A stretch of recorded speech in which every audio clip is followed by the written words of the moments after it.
Baik, terima kasih kami ucapkan kepada Ibu Mira selaku dosen pengampu mata kuliah Ekologi dan Sumber Daya Alam. Iklim memiliki peran yang sangat penting bagi kehidupan di bumi. Maka kita sebagai manusia perlu menjaga iklim yang ada di bumi ini. Maka dari itu, di sini kami akan mempresentasikan tentang best practice perubahan iklim yang ada di beberapa kota di Indonesia dan juga kota-kota yang ada di luar negeri. Sebelum masuk ke pembahasannya, kami akan memperkenalkan diri. Yang pertama, saya Trifonia Priska sebagai moderator. Saya Pertama Wirada Sinaga sebagai pembawa materi ketiga. Saya Egy Amelia Putri sebagai pemateri kedua. Saya Nana Merlina sebagai pemateri pertama. Saya Kevin Nathaniel Steven sebagai pemateri keempat. Sebelum kita masuk ke pembahasan, apa itu best practice? Best practice adalah praktik atau metode terbaik yang dilakukan dalam suatu bidang untuk mencapai hasil yang optimal. Best practice yang kita bahas kali ini adalah best practice dalam perubahan iklim, yaitu serangkaian tindakan dan kebijakan yang dirancang untuk mengurangi dampak perubahan iklim dan meningkatkan ketahanan terhadap perubahan iklim. Nah, kota-kota yang akan kami bahas ada 3 kota. Next. Yaitu ada kota Swiss dan Surabaya. Yang pertama, kota Surakarta atau Solo adalah kota di Provinsi Jawa Tengah, Indonesia yang terkenal dengan batiknya. Keseluruhan wilayah kota Surakarta adalah berbentuk dataran rendah. Yang kedua, ada Swiss.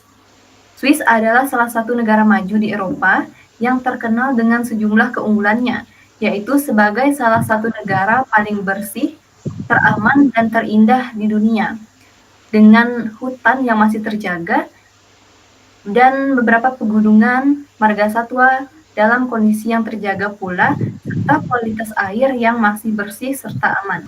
Yang ketiga, ada kota Surabaya. Kota Surabaya memiliki julukan sebagai kota pahlawan yang terletak di Provinsi Jawa Timur, Indonesia. Sebagian besar wilayahnya berupa dataran rendah. Baik, selanjutnya kami akan menjelaskan beberapa kota serta best practice yang ada di kota tersebut. Oke, baik. Nah, yang pertama ada Surakarta atau Solo.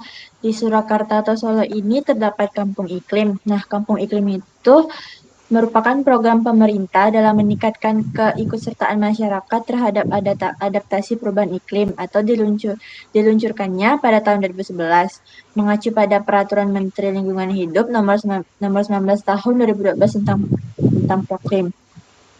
Lalu terdapat 3 kampung iklim di Surakarta ini. Terdapat di Mojosongo. Yang pertama itu ada Kampung Bunga di RT 29, lalu ada Kampung Sayur di RT 36, lalu yang terakhir itu ada Kampung Buah di RT 37. Nah, kegiatan masyarakat di kampung ini yang pertama itu ada efisiensi energi dan air, lalu ada pengelolaan limbah peternakan dan pertanian, lalu ada konservasi tanah dan sumber air, ada mengelola sampah, dan terakhir ada mendaur ulang sampah. Terdapat 3 komponen penting. Yang pertama itu adaptasi, yaitu aktivitas pengendalian, penanganan, dan antisipasi fenomena alam. Lalu ada mitigasi, yaitu aktivitas pengelolaan sampah dan menggunakan energi terbarukan. Yang terakhir, dukungan keberlanjutannya itu analisis manfaat dari program. Selanjutnya, penanganan sampah di kota-kota besar itu dianggap sebuah permasalahan utama. Nah, tepatnya di Surabaya ini. Di Surabaya, lebih tepatnya di Kecamatan Benowo, itu terdapat adanya pembangkit listrik tenaga sampah atau biasa disingkat PLTSA. PLTSA ini merupakan pembangkit listrik berbahan bakar sampah dari tempat pembuangan sampah atau TPS yang memiliki seluas 37,4 hektar. Program ini merupakan kerjasama antara pemerintah kota Surabaya dengan PT Sumber Organik yang menggunakan teknologi gasifikasi power plant. Nah, dari hasil PLTSA itu dapat mengurangi pencemaran lingkungan dan potensi masalah kesehatan. Misalkan kalau misalnya banyaknya sampah, akan membuat sarang penyakit. Dan kedua, membantu menghemat ruang di tempat pembuangan akhir. Banyaknya sampah yang masuk di TPS itu akan menumpuk sehingga dapat menggunakan banyak lahan. Ketiga, mengurangi emisi rumah kaca yang dihasilkan dari pembakaran sampah di tempat pembuangan sampah ilegal. Yang keempat, menghasilkan listrik 12 MW melalui pengolahan sampah 1.000 ton per hari. Jadi 12 MW itu, 9 MW-nya itu dijual ke PLN, dan 2 MW itu disalurkan ke PT Sumber Organik.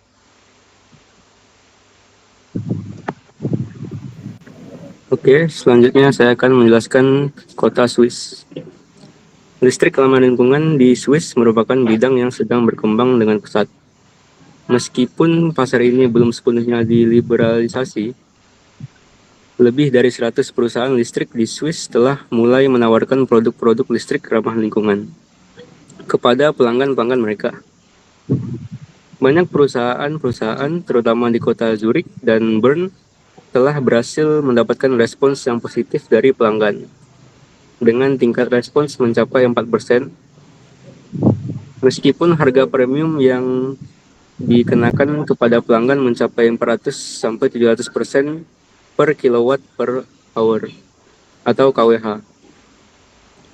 Sebagian besar dari produk ini masih bergantung pada energi fotovoltaik. Namun, beberapa perusahaan utilitas juga telah mulai memperkenalkan produk campuran listrik ramah lingkungan, termasuk tenaga angin. Pembangkit listrik tenaga air memiliki peran penting dalam campuran listrik di Swiss. Namun, isu kontroversial seputar keberlanjutannya masih menjadi perdebatan. Skema pelabelan NatureMade telah diimplementasikan untuk mengatasi beberapa masalah terkait dengan pembangkit listrik tenaga air, memastikan bahwa listrik ramah lingkungan memenuhi standar tertentu. Namun, proses liberalisasi pasar ketenaga listrikan di Swiss masih tertinggal dibandingkan dengan negara-negara Uni Eropa lainnya. Hal ini memberikan lebih banyak waktu bagi para pemasok untuk melakukan eksperimen dengan produk energi ramah lingkungan sebelum adopsi pasar massal. Berikut adalah poin-poin penting yang dapat disimpulkan dari analisis. 1. Pertumbuhan signifikan dalam penerimaan listrik ramah lingkungan di Swiss, terutama di kota-kota besar seperti Zurich dan Bern. Pengenalan skema pelabelan NatureMade sebagai upaya untuk menyelesaikan kontroversi seputar pembangkit listrik tenaga air. Yang ketiga, harga premium yang tinggi untuk listrik ramah lingkungan di Swiss menunjukkan tingginya permintaan pasar untuk energi bersih. Fokus pada energi fotovoltaik sebagai sumber utama untuk listrik ramah lingkungan menunjukkan adopsi yang terbatas terhadap sumber energi lainnya. Fotovoltaik adalah teknologi pengubahan energi dari sinar matahari menuju energi listrik secara langsung. Itu adalah pengertian dari fotovoltaik. Lanjutnya. Baik, tadi adalah beberapa penjelasan tentang best practice perubahan iklim yang ada di beberapa kota, yaitu Kota Solo, Swiss, dan Surabaya. Jadi kesimpulannya yaitu dari adanya best practice perubahan iklim dunia adalah bahwa praktik-praktik terbaik ini sangat penting dalam upaya mengurangi dampak perubahan iklim dan mempersiapkan masyarakat serta ekosistem menghadapi tantangan masa depan. Jadi kita sebagai manusia juga harus menjaga perubahan iklim yang ada di dunia dan di bumi kita ini. Kalau bukan kita, siapa lagi? Kalau bukan sekarang, kapan lagi? Sekian yang dapat kami sampaikan. Atas perhatiannya kami ucapkan terima kasih.